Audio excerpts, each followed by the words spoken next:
September 19, 2024. Across the United States, approximately 1 million computers wake up with something different installed on them. The antivirus they paid for is gone. In its place, a product called UltraAV. No warning, no pop-up, no confirmation box. A user posts to Kaspersky's forum, "I was never notified that this installation would happen. Also, I cannot uninstall it." They try to remove UltraAV through Windows settings. The computer restarts. UltraAV reinstalls itself. Another user posts, "Who gave you permission to put UltraAV on my computer?" Kaspersky's support team responds that it cannot help with UltraAV removal. It has no guidelines for it. Rob Joyce, former director of cybersecurity at the NSA, posts on X, "This is why handing root-level access to Kaspersky was a huge risk. Users were migrated, software uninstalled, and a totally different product installed automatically. They had total control of your machine." The US government spent 7 years warning that Kaspersky's deep system access was a security risk because it could be used to take actions on American computers without the user's knowledge. On September 19, 2024, Kaspersky used that access to do exactly that. The motive was covering its exit ahead of a Commerce Department ban. The mechanism was precisely the one governments had warned about.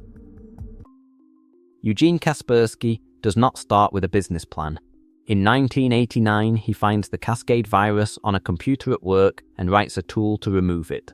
He is working at a Soviet computing institute, the technical faculty of the KGB Higher School, an institution that trains cryptologists and computer scientists for Soviet intelligence. He is one of its graduates. He will spend the rest of his career insisting this means nothing about his loyalties. Western governments will spend the next 3 decades insisting it means everything about the structural risk.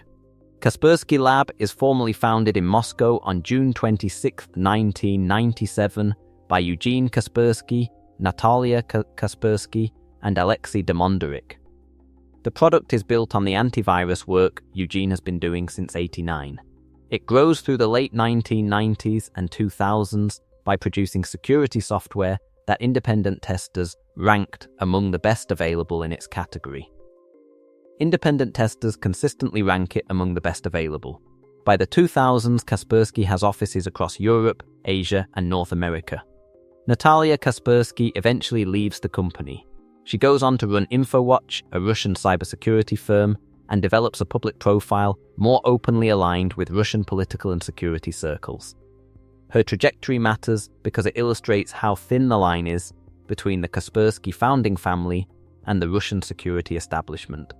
In March 2015, Bloomberg publishes a report documenting relationships between Kaspersky personnel and Russian military and intelligence circles. Kaspersky rejects the allegations.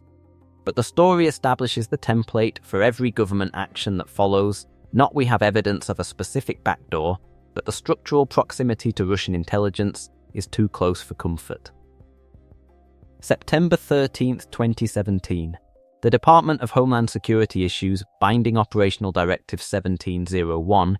Federal civilian agencies have 90 days to identify and begin removing Kaspersky products. The directive cites the risk of Russian government access or influence over Kaspersky's operations. Kaspersky is removed from the US government's procurement vendor list. Congress opens an investigation. The company launches a transparency initiative, source code review sessions, Swiss data processing, accountability reports. By late 2020, data processing for threat-related customer data from Europe, North America, and Asia Pacific has relocated to Zurich. On February 24, 2022, Russia invades Ukraine. Eugene Kaspersky publicly calls it a tragedy and expresses hope for a resolution. He does not issue a forceful condemnation of Russia's actions. For a company whose geopolitical credibility problem is entirely about Russian government proximity, the founder's public silence reinforces every concern the Transparency Initiative was designed to address. March 14, 2020, 2-3 weeks after the invasion, Germany's BSI warns that Kaspersky antivirus software could be used offensively, forced to attack targets, or used for espionage because of the Russian threat environment. March 25, 2022, the The FCC adds Kaspersky to its covered list, designating it a national security threat. June 20th, 2024, the US Commerce Department announces a ban on selling Kaspersky antivirus and cybersecurity products to US customers and providing updates to existing users. The ban takes effect September 29th, 2024. The stated basis for the ban is not a specific proven exploit. It is jurisdictional, Russia's capability and intent to use companies like Kaspersky to collect and weaponize American personal data creates an unacceptable national security risk. Kaspersky challenges the ban legally. The company begins closing US operations and laying off US staff in July 2024. 10 days before the ban takes effect, Kaspersky pushes a software update to its approximately 1 million US users. The update deletes Kaspersky and installs UltraAV, a product from Pango Group. UltraAV had not been tested by AV-Comparatives, AV-Test, or any major independent lab when it appeared on those computers. Kaspersky's protection quality was its strongest defense against critics. It consistently scored 99.99% malware protection rates in independent tests. The replacement had no equivalent validation. One user on Kaspersky's forum reported that UltraAV caused regular blue screens, massive system impact, and poor detection. The engine is not Kaspersky's, it is sourced from Avira. The UltraAV incident made the jurisdictional concern concrete. The concern was always structural, antivirus has kernel-level, always-on access to everything happening on the host machine. And Russian law creates a potential pathway for state compulsion that Swiss data centers cannot eliminate. What the governments were describing was hypothetical capability. On September 19, 2024, the capability demonstrated itself. Software was deleted from 1 million computers, and different software was installed in its place, without on-screen notification, without opt-out, and in a form that reinstalled itself when users tried to remove it. The stated motive was compliance with the ban. The mechanism was precisely the one 7 years of government warnings had described. A Charon analysis confirmed FSB-related licenses existed in Kaspersky's product stack. Russian law's lawful access requirements do not stop applying because data is processed in Zurich or because source code is reviewed in a transparency center. The jurisdictional problem is not an engineering problem. It cannot be solved by relocating servers. Kaspersky in April 2026 remains available in Europe, the United Kingdom, and most global markets.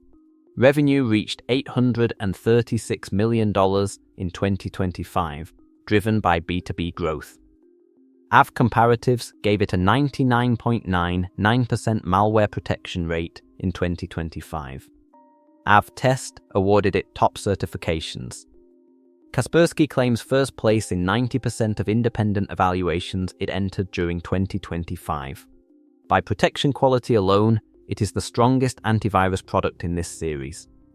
The case for Kaspersky outside the United States is a genuine one for users who prioritize detection rates and accept the jurisdictional risk consciously. The transparency initiative is real. The Swiss data processing is operational.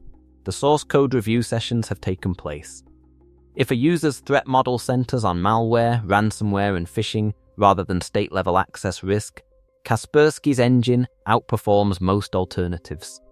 The case against Kaspersky is also structural rather than proven. There is no public smoking gun evidence of FSB-directed data exfiltration from consumer devices. The US ban was applied through a rulemaking process, not a criminal finding.